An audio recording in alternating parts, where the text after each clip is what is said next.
Hello friends, मैं विकास एक बार फिर से आप सभी का स्वागत करता हूं आप सबके अपने यूट्यूब चैनल वीसेल एजुकेशन में। आई होप कि आप सब अच्छे होंगे और अपनी प्रिपरेशन को एक नए लेवल पे ले चलने की कोशिश कर रहे होंगे। तो हम यूट्यूब पर फिर से वापस आ चुके हैं और आपको अब फिर वीडियो मिलना स्टार्ट हो जाएगा। तो आज का जो हमारा सेशन होने वाला है पॉलिटी में, हम राज्य लोक सेवा आयोग की बात करेंगे। कॉन्स्टिट्यूशन बॉडी में हम जो चर्चा कर रहे थे उन सारी चीज़ों को, उसी के अंतर्गत ये भी आता है। तो इसको हम आज लेकर चलने की कोशिश करेंगे, किसको? राज्य लोक सेवा आयोग को। और जो हमने पिछले जो वीडियो दिया था संघ लोक सेवा आयोग, अगर संघ लोक सेवा आयोग की चर्चा करोगे तो संघ लोक सेवा आयोग की बात करोगे तो उसी के हूबहू इसको भी बनाया गया है।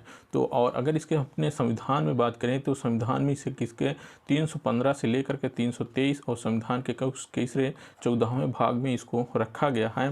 देखो यहाँ पे केंद्र के संघ लोक सेवा आयोग के समांतर ही ये राज्य लोक सेवा आयोग काम करता है।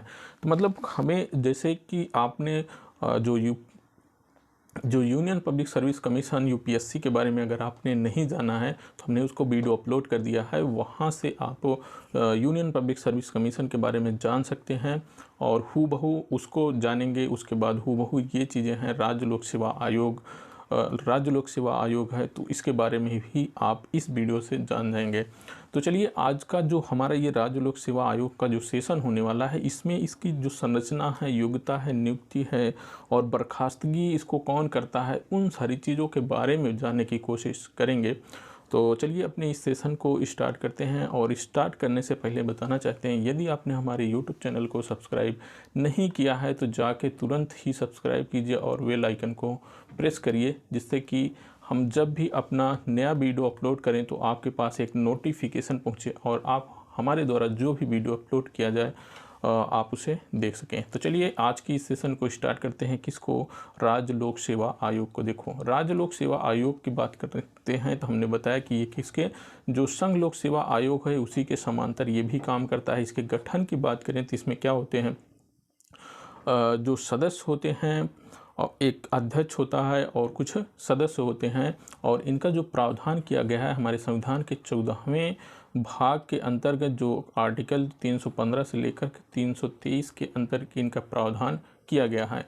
संरचना की बात करोगे तो एक अध्यक्ष और कुछ अन्य सदस्य होते हैं और इनकी नियुक्ति कौन करता है? राज्यपाल इनकी नियुक्ति करता है। देखो, राज्यपाल तो इनकी नियुक्ति कर देता है, बट इनको जो बर्खास्तगी होती है, राज्यपाल इनको बर्खास्त नहीं कर सकता। अब बर्खास्त करने की बात आ रही तो कौन करेगा, उसको आगे हम पढ़ेंगे। मतलब राष्ट्रपति बर्खास्त कर सकता है लेकिन राज्यपाल बर्खास्त नहीं कर सकता, उसको हम आगे देखेंगे। कौन कौन सी शर्तें होती हैं जब राष्ट्रपति जो राज्य लोक सेवा आयोग है उसके अध्यक्ष या सदस्य को बर्खास्त कर सकता है, कौन सी शर्तें होती हैं, उनको हम आगे अभी डिस्कस करते हैं। अगर इनकी योग्यता की बात करेगा तो जो अध्यक्ष होते हैं और जो सदस्य होते हैं, इनकी योग्यता क्या होती है, तो जो आयोग के अध्यक्ष सदस्यों को भारत सरकार या सरकार के अधीन कम से कम 10 वर्ष काम करने का अनुभव हो, वही क्या होता है, लोक सेवा आयोग के अध्यक्ष और सदस्य बन सकते हैं।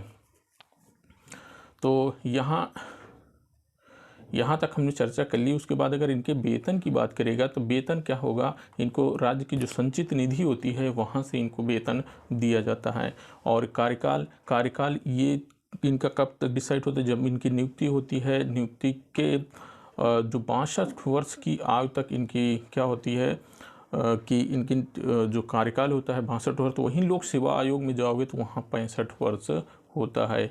आई होप कि यहाँ तक आपको क्लियर हो गया होगा। इसके बाद हम आगे चलने की बात करें तो आगे हमारा क्या होता है, हम हाँ, कार्यकाल में ये त्याग पत्र किसको देगा, त्याग पत्र देगा किनको, राज्यपाल को। यहाँ अध्यक्ष जो होता है वो राज्यपाल को अपना त्याग पत्र दे सकता है, मतलब अपने पद को कभी भी वो त्याग सकता है। और निष्कासन की बात करेगा तो निष्कासन इनका कैसे होगा। निष्कासन हमने पहले ऊपर बताया कि राज्यपाल इनकी नियुक्ति तो करता है बट इनको हटा नहीं सकता। तो हटाएगा कौन? राष्ट्रपति इनको पद से हटाएगा। कौन हटाएगा? राष्ट्रपति इनको पद से हटा सकता है लेकिन राज्यपाल इनको पद से नहीं हटा सकता। नियुक्ति कर सकता है लेकिन हटा नहीं सकता। शर्तें क्या होंगी जब राष्ट्रपति इनको हटाएगा? तो शर्तें क्या होंगी? अगर वो सदस्य क्या होगा, दिवालिया अगर उसे घोषित कर दिया गया हो तब वो हटा सकता है,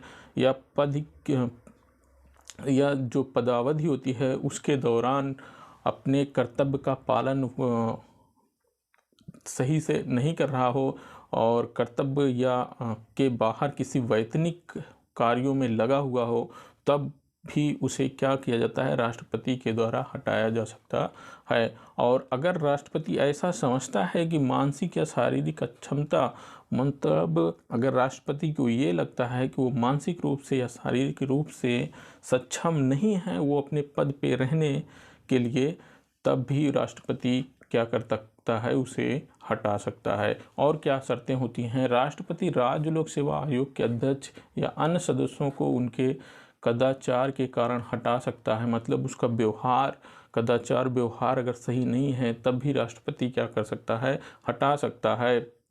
लेकिन राष्ट्रपति अगर आयोग के अध्यक्ष या दूसरे सदस्यों को उनके कदाचार के हटाने के कारण हटाने की सोच रहा हो तो पहले उसे मामला, उसका जो मामला है उसे जांच के लिए कहाँ भेजना पड़ेगा? उच्चतम न्यायालय में भेजना पड़ेगा।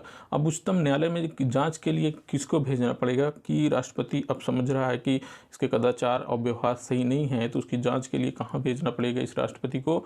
उच्चतम न्यायालय में। अगर उच्चतम न्यायालय क्या करती है कि उस जाँच को करती है और जो बर्खास्त करने का जो प्रस्ताव, जो परामर्श दिया गया है उच्चतम न्यायालय को, अगर उच्चतम न्यायालय उसको जांच करने के बाद सही पाती है तो वो उसका क्या करेगी? उच्चतम न्यायालय समर्थन करेगी। क्या करेगी? समर्थन करती है। अगर ये जांच सही, मतलब जांच में अगर सही पाया जाता है कि उसका कदाचार और व्यवहार सही नहीं है तो वो इसका समर्थन करेगी और इस समर्थन को राष्ट्रपति को मानने के लिए बाध्य होना पड़ेगा। मतलब राष्ट्रपति को अवश्य उसे पद से हटाना पड़ेगा। अब इनकी कुछ स्वतंत्रताएं भी हो सकती हैं। इनकी कुछ स्वतंत्रताएं क्या होती हैं कि अगर मान लेते हैं स्वतंत्रता, इनको क्यों स्वतंत्रता दिया गया है? स्वतंत्रता इसलिए दिया गया है कोई भी जो भी काम होता है उन कामों में राजनीतिक दबाव ना पड़े, इसलिए इनके स्वतंत्रता भी दी गई है। तो उन स्वतंत्रताओं को देखने की कोशिश करते हैं। चलिए आगे क्या है कि जो आयोग के अध्यक्ष सदस्य को जो पदावधि की सुरक्षा प्राप्त होती है, यानी एक बार नियुक्ति करने के बाद वो जब तक उनका कार्यकाल ख़त्म नहीं हो सकता तब तक उन्हें हटा नहीं सकते। आप पद से नहीं हटा सकते हैं। मतलब हटाने की प्रक्रिया हमने बता दिया को किस प्रकार से आप हटा सकते, लेकिन और कोई रीज़न से आप इन्हें पद से नहीं हटा सकते। तो इनके पद को क्या किया गया है? सुरक्षित बनाने के लिए इनको कार्यकाल को सुनिश्चित किया गया है कि यहाँ इनका जब इनको पद पे रखा जाएगा तो इनके कार्यकाल खत्म होने तक इनका पद बना रहेगा। और राज्यपाल अध्यक्ष या सदस्य को सेवा के शर्तों को तय नहीं कर सकता। मतलब राज्यपाल ये चाहे तो इनके क्या करे? अलाभकारी जो परिवर्तन है उसको नहीं कर सकता। कौन? राज्यपाल। इनके जो भी सुविधाएं दी गई हैं उन सुविधाओं में कमी नहीं कर सकता। कौन? राज्यपाल कमी नहीं कर सकता इनकी सुविधाओं में। और आयोग के अध्यक्ष या सदस्यों को वेतन, भत्ते व पेंशन सहित सभी खर्चे राज्य की संचित निधि से प्राप्त होते हैं जिस पर विधानमंडल में मतदान नहीं होता। और क्या है? आयोग का अध्यक्ष या सदस्य कार्यकाल के बाद के उसी पद पर पुनः नियुक्त नहीं किया जा सकता।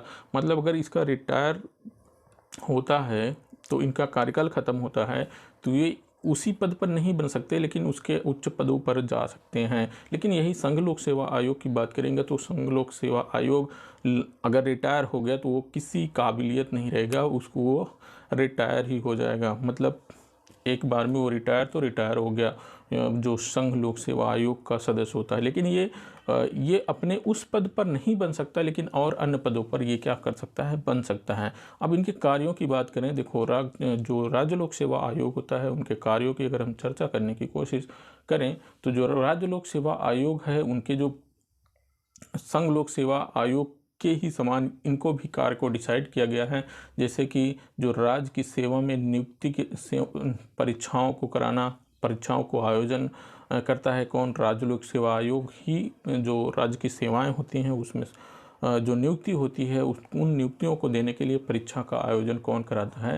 राज्य लोक सेवा आयोग कराता है। और ये जो कुछ मामलों पर ये क्या सकता है, ये परामर्श भी दे सकता है कौन से विषय हैं, जैसे कि सिविल पदों में भर्ती के लिए ये क्या कर सकता है? परामर्श दे सकता है। और सिविल पदों की नियुक्ति, प्रोन्नति और सेवा से एक सेवा से दूसरी सेवा में जो तबादले होते हैं उन सारे चीज़ों पर ये क्या कर सकता है? अपना परामर्श दे सकता है। और राज्य में सिविल हैसियत में कार्य करते हुए सभी अन्य अनुशासनिक विषय जैसे पदोन्नति को रोकना, धन की हानि अगर हो रही है, तो इन सारी चीज़ों पर ये क्या कर सकता है? अपना परामर्श दे सकता है कौन? राज्य लोक सेवा के अध्यक्ष और सदस्य। और उसके बाद तो हम बात कर रहे हैं और इसके बारे में तो जो सिविल सेवा के द्वारा अनेक जो कर्तव्य हैं जो निष्पादन करना है, तो उनके अदायगी का दबाव करना, मतलब इसमें खर्च अदायगी का दबाव जो होता है, जो सामाजिक कार्य होते हैं उसमें भी ये परामर्श करता है। और इसके बाद हम जो भी राज्य लोक सेवा आयोग से संबंधित जो आर्टिकल हैं उन सारी चीज़ों के बात कर लें, तो राज्य लोक सेवा आयोग से संबंधित आर्टिकल जैसे 223 के अंतर्गत क्या रखा गया है कि आयोग हर वर्ष अपने कामों की रिपोर्ट राज्यपाल को देगा। किसके? आर्टिकल 223 के तहत राज्य लोक सेवा आयोग क्या करेगा?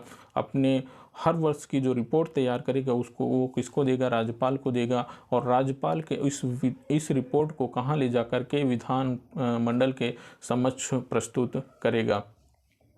जो राज्य लोक सेवा आयोग से संबंधित आर्टिकल यहाँ हम जानने की कोशिश करना चाह रहे थे, तो यहाँ पे देखो 315 में राज्य लोक सेवा आयोग के गठन का प्रावधान है। उसके बाद 316 में इनकी नियुक्ति और कार्यकाल के बारे में बताता है। 317 है लोक सेवा आयोग की बर्खास्तगी या निलंबन के बारे में बात करता है। उसके बाद 318 की अगर हम बात करें तो आर्टिकल 318 क्या करता है?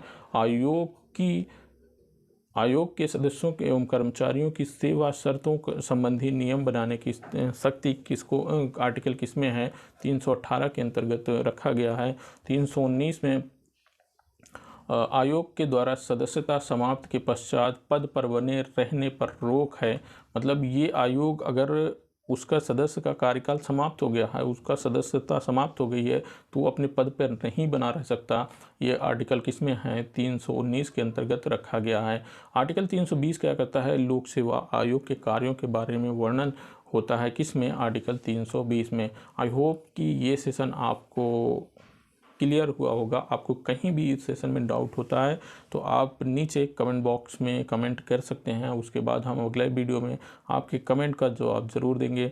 तो चलिए इस वीडियो में इतना ही। अगले वीडियो में फिर कोशिश करते हैं एक अच्छे टॉपिक्स को लाने की। तब तक के लिए जय हिंद।